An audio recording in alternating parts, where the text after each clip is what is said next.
Arestado ang tatlong magbabarkada dahil sa pagbebenta umano ng shabu at marijuana sa Taguig. Umamin ang isa sa mga suspect, itinanggi naman ng dalawa ang paratang. At yan ang unang balita ni Nico Wahe.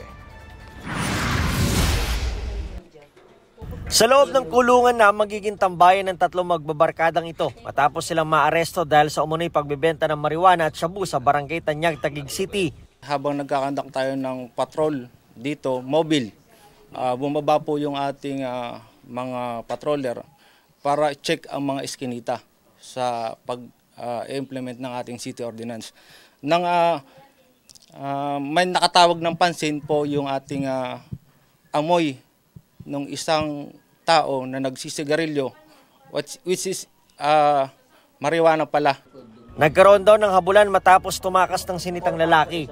Dumiretso siya sa 4th floor ng bahay kung saan tumambad ang mga umano'y droga. Nakatalo ng sinitang lalaki mula sa bintana at tuluyan nakalayo sa mga otoridad. Pero na-corner sa bahay ang tatlong naaresto na naaktuhang nagre-repack ng mga umano'y marijuana. Mahigit 2 kilo ng hinihinalang marijuana na nagkakahalaga ng 342,000 pesos at 9 na gramo ng umano'y shabu ang nasabat sa mga sospek.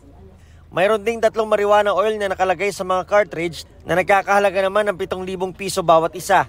Mayroon na po kami information na may nagdi-distribute ng marijuana dito pero hindi po namin tumbok kung saan nanggagaling hanggang sa nangyari po ito.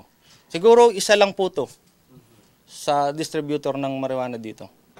Umamin naman ang may-ari ng bahay na si Timothy Navera na kanya mga nasabat na ilegal na droga. Sa online lang daw niya ito in order. Sa online lang po yan galing. Kayo po ang nag-order? Opo. Online rin daw nila ito binibenta. Ang dalawa pang nahuli, tinangging kasama sila sa pagbebenta. Nandito lang po ako sa labas, ma'am. Nakatambay po nung umakyat po yung mga pulis. Tumatambay lang po ako dito. Maharap ang tatlo sa reklamong paglabag sa Comprehensive Dangerous Drugs Act of 2002. Ito ang unang balita. Nico Wahe para sa GMA Integrated News. Mga kapuso, para laging una sa mga balita, bisitahin at mag-subscribe sa GMA Integrated News sa YouTube. Sa mga kapuso abroad, samahan niyo kami sa GMA Pinoy TV at sa www.gmanews.tv.